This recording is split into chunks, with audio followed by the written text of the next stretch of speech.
Assalomu alaykum aziz ayollarimiz, qizlarimiz. Bugun men sizlarga tabiiy kosmetik sovunlarimizni obzor qilib bermoqchiman.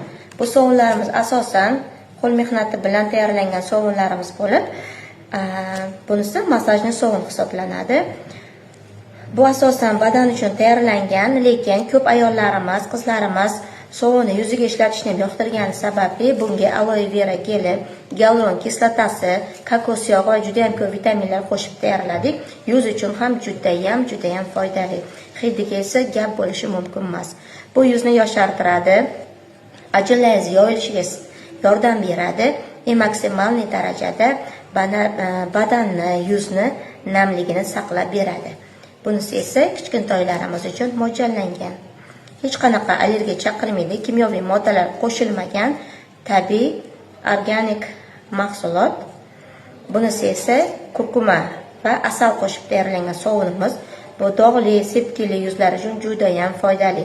Buni hatto ko'pirtirib maska o'rnida ishlatish ham mumkin. Ya'ni buni yaxshilab qo'lda ko'pirtirasiz va yuzingizga surtasiz, 5-10 daqiqa yuzingizda qoladi. Bu yuzni oqartirib, yuz rangini ochartirib beradi.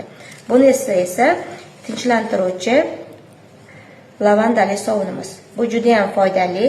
Badaningizda, yuzda terini juda ham maksimal darajada tozalaydi va tinchlantirib beradi. Bunisi esa guruchli, ya'ni guruch uni qo'shib tayyorlangan sovunimiz. Bu ham yuzni juda ham oqartirib, yoshartirib beradi.